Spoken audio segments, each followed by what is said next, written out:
Well, if that's the one subject in the drawing, whether it's a dame, a woman, or a building, or a car, or anything like that, that you are excited about, and nothing else in that whole drawing excites you, then I guess by all means, focus on that one thing while you're inspired about it.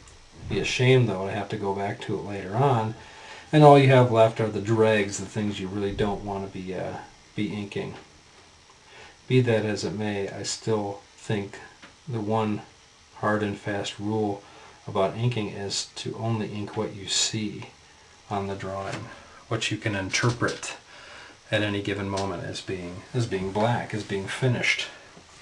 I mean, it's scary. It's scary looking at this page and thinking that as soon as you put this pen down, that's permanent. You can go back and correct things, but God, what a huge chore it is to go back and correct things.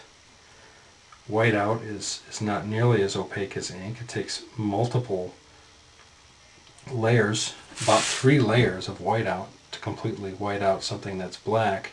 And what if you're doing a hatched area? That's 3 layers of the same strokes over and over again. And the stuff does tend to flake off, so that next time you work on it, you rub your hand over it or accidentally bend the paper right there. Maybe that whiteout is going to flake off and you'll have to redo it again. So it's a huge chore making corrections.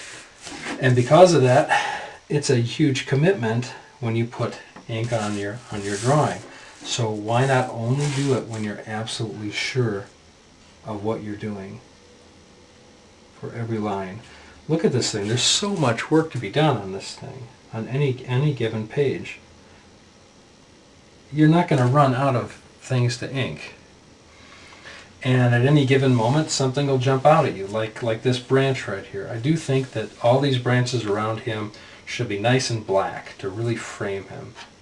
I feel that way now, but I'm not totally sure about it, so I'm not ready to commit.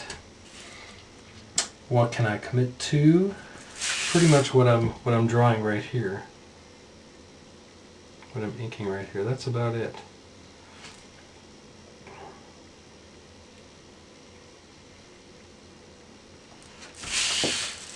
Whoa. So if there's any one rule that I try and obey religiously as I work, it is to only ink what I see in my mind's eye is happening on this page at any given moment. What I'm sure about at this moment right now is not going to be what I'm sure about inking a minute from now. So trust that you love inking and that you will be inspired moment to moment.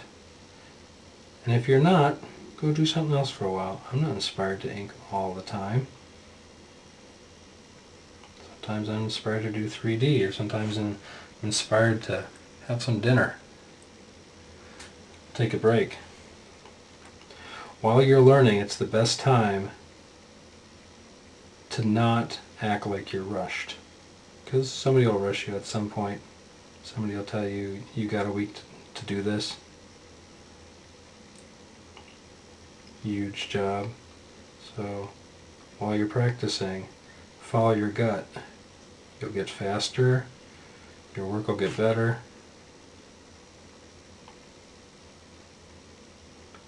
So now I'm talking and not paying attention to what I'm doing so much.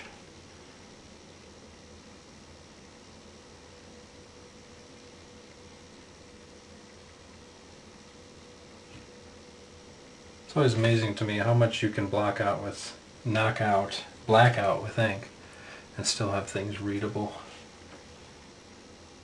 How much detail you can obfuscate with black, still have them come off as perfectly understandable shapes.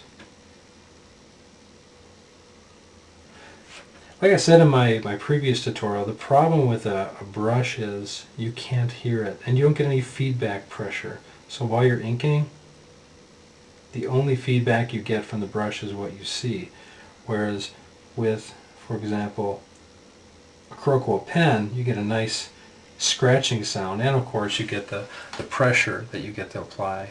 You can barely feel any pressure from this brush, from a paintbrush, as you paint, at least not with ink where you're trying to get it to flow. If this were one of those big flat brushes that oil painters use, that'd be different. You definitely get some pressure feedback from that.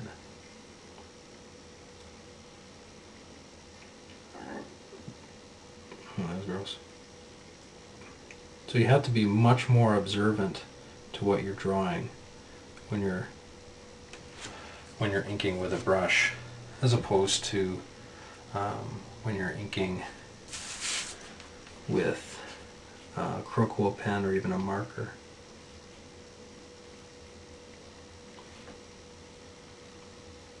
After a while you get a flow going and you start getting an image in your head of the whole picture. And that's just professionalism. You get faster, things get easier, you know at any given moment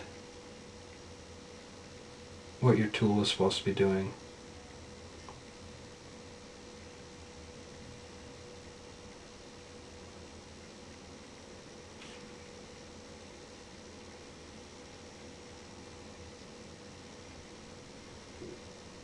And that just comes from lots of experience.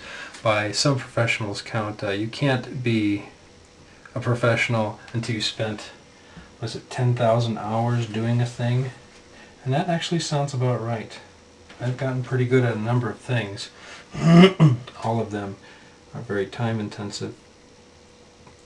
And as long as you stay alive and you keep at it, you're going to hit your 10,000 mark at a reasonable time.